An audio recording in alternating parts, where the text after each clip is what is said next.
Samsung Galaxy 3 is when I realized how annoying it is to see a commercial and it doesn't show you the product, doesn't tell me why I should buy the product. It's a great phone. I've heard great things about it. So many people have it. They're so competitive against the Apple iPhone. I love it. If I didn't have an iPhone, I would go to that phone.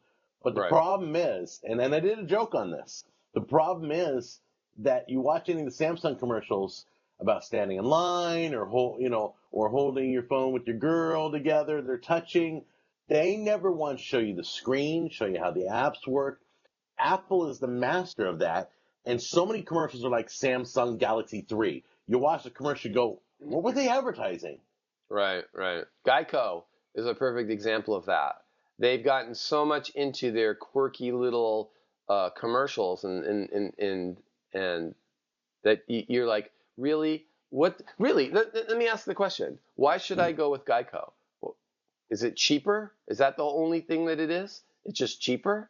I think that's it. You're going to save money on there. But that's it. That's all they have. They have Hold nothing on. else And in they their commercial. you should also play a banjo in the airport with some witch flying by. Or I mean, you should be a caveman for some reason. or a little reptilian with an English or British accent. Yeah, is it British? I don't think Is it it is. British? It is British, isn't it? I don't think Great. so. Scotland's all pissed off at me right now. Yeah, no. I don't know. I don't know what the accent is. But the thing is that so many. I mean, if you look back in the '60s when we were kids, I mean, the advertising was infinitely better than it is. What you have is a bunch of frustrated filmmakers stuck in the commercial industry, wanting to make funny skit or film. Want to make their own films and stuff, but they're not doing their products justice. Who's the guy? Seth? Is it Seth Rogen? What's that guy's name? I don't know Seth, who. the Jewish guy with the curly hair, the actor. I don't know. Anyway, he starred in the Super Bowl Samsung commercial, I didn't see it.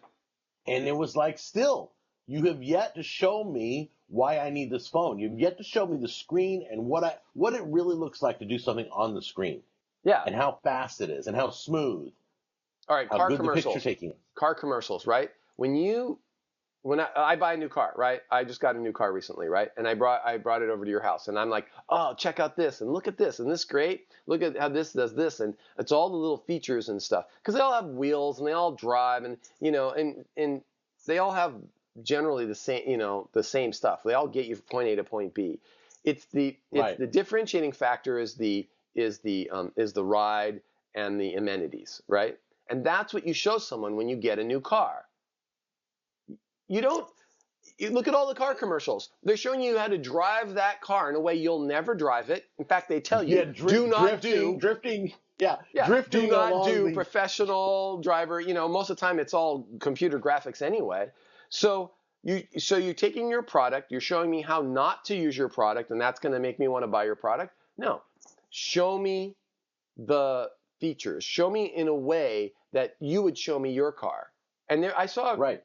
So there was one car company leaning a little more that way.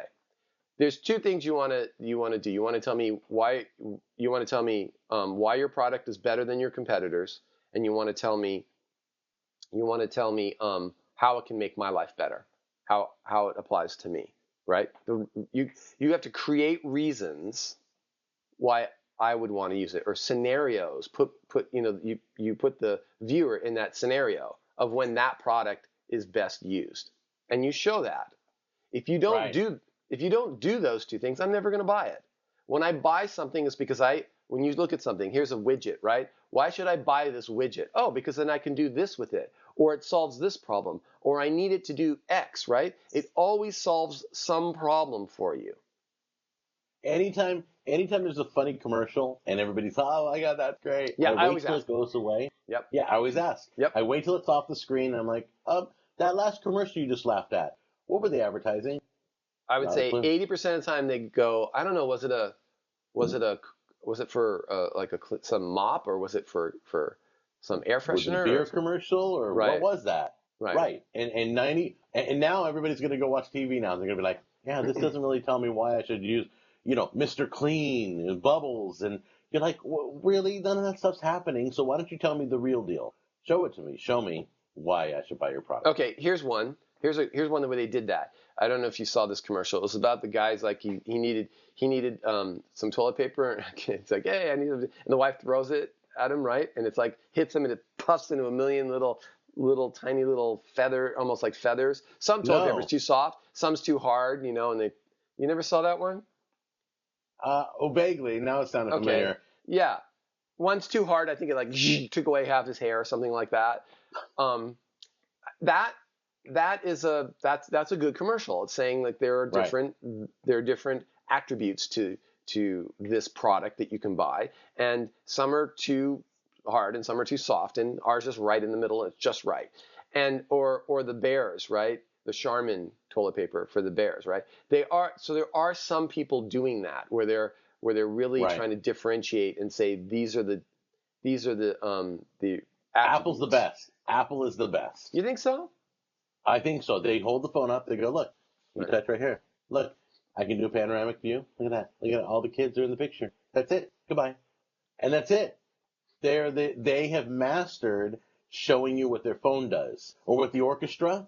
And when a call comes in, okay, everybody, and the volume goes down. They completely have mastered showing you why you should buy the iPhone. Right, but if you look back at, okay, we're going to go back into the 60s or 70s. Remember Comet? Remember in the sink? They'd have a stain and they'd wash it with the leading brand on one side and Comet in the other. I mean, and then they'd rinse it and Comet was clean and the leading brand wasn't. Right. Left some behind. Well, that's exactly the kind of thing that's a demonstration, and that's exactly what Apple is doing. They're giving you a demo of that product. Right. Yeah. And that's all I want. That's all I want, Samsung. That's all I want. Tell me why I should leave iPhone. All right, I'm done. All right. Talk to you.